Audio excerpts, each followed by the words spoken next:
السلام علیکم، میں ہوں آپ کا ہوسٹ سلیم بن محمد رفیع اور یہ ہے میری یوٹیوب چینل۔ آج 25 دسمبر 2022 ہے اور قائد اعظم محمد علی جناح محسن پاکستان، قائد پاکستان، اس عظیم شخصیت، اس عظیم لیڈر جس نے پاکستان کے لیے اس قدر جد و جہد کی کہ یہ وطن وجود میں آیا۔ اور میں ایک چھوٹی سی مختصر ان کی حیات زندگی پر ایک نظر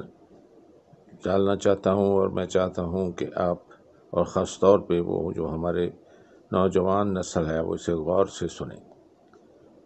قائد اعظم محمد علی جناح کے پردادا میک جی اور دادا پونجا بائی تھے۔ والد جناح پونجا تھے اور والدہ مٹھی اشریں بائی تھیں۔ کاسٹ ان کی شیخ تھی اور ان کی پیدائش 25 دسمبر 1876 یعنی 1876 اتوار کے روز ہوئی تھی۔ آپ کی جائے پیدائش کراچی، کھار اور میں ہوئی تھی۔ تعداد بہن بھائی 4، آپ کی بہنیں تھیں، 2 بھائی تھے اور محمد علی جناح سب سے بڑے بھائی تھے۔ عقیقہ پانیلی درگاہ پہ 5 ماہ کی عمر میں کیا۔ میٹرک 1892 یعنی 1892 سندھ مدرسۃ الاسلام میں کی اور 16 سال کی عمر میں آپ نے میٹرک کر لی تھی۔ آپ 1896 کو بیرسٹر بنے اور لندن میں 20 سال کی عمر میں آپ بیرسٹر بن گئے۔ آپ کا پاسپورٹ کا اجراء 4 جولائی 1936 یعنی 1936 کو ہوا۔ آپ کا پاسپورٹ نمبر 4878 تھا۔ آپ کی ازواجی زندگی پہ ایک مختصر نظر ڈالتے ہیں۔ آپ پارسی مذہب کے امیر ماں باپ کے بیٹی سے آپ کی شادی ہوئی۔ مریم کی پیدائش 20 فروری 1900 کو ہوئی۔ آپ نے 18 اپریل 1918 کو اسلام قبول کیا۔ آپ ایک انتہائی خوبصورت بچی تھی اور آپ اپنے ایک دوست جو کہ بے حد امیر تھے ان کی بیٹی تھی۔ قائد اعظم محمد علی جناح کو وہ پسند کرتی تھیں اور آپ بھی اس سے پیار کرتے تھے۔ جب آپ نے اپنا ارادہ ظاہر کیا ان سے شادی کا تو ان کا دوست اس بات پہ سخت ناراض ہوا اور کہا کہ تمہاری اور میری بیٹی کے درمیان عمر کا اتنا فرق ہے، اور لیکن ان کی محبت کو دیکھ کر وہ مجبور ہو گئے اور یہ قائد اعظم کی شرط انہوں نے قبول کر لی کہ اس سے پہلے کہ اس سے شادی کریں وہ اسلام قبول کریں گی۔ انہوں نے خوشی خوشی اسلام کو قبول کیا اور 1918 جمعرات قبول اسلام کر کے خاندان اور ساری جائیداد جناح کی خاطر در کر دی۔ شادی 19 اپریل 1918 بروز جمعہ ہوئی اور رتی مریم سے مریم جناح ہوئی۔ نکاح خوان مولانا نظام احمد نقشبندی تھے اور نکاح نامہ فارسی زبان میں لکھا گیا تھا۔ نکاح رجسٹرار مولانا حسن نجفی تھے اور مقام نکاح ساؤتھ کورٹ ماؤنٹ بمبئی میں ہوا تھا۔ آپ نے 1000 روپے حق مہر میں لکھا تھا اور گفٹ 1,25,000 اور گواہ آپ کی مریم حاجی شیخ ابوالقاسم نجفی تھے اور دوسرے گواہ جناح راجہ محمد علی خان تھے۔ انگوٹھی برائے مریم جناح راجہ محمد علی خان نے ہیرے کی انگوٹھی تحفے میں پیش کی تھی۔ گھریلو ملازم جناح وسن بیٹی کی پیدائش 14 اگست 1919 ہوئی۔ بیٹی کا نام رینا جناح رکھا گیا۔ رتن بائی عرف رتی جناح جو کہ محمد علی جناح کی وائف تھی، ان کے جیون کی کہانی کوئی سادھارن کہانی نہیں ہے۔ سادھارن اس لیے نہیں ہے کیونکہ اس میں ملنا ہے، بچھڑنا ہے، پیار ہے، محبت ہے، ساتھ میں دیش بھکتی بھی شامل ہے۔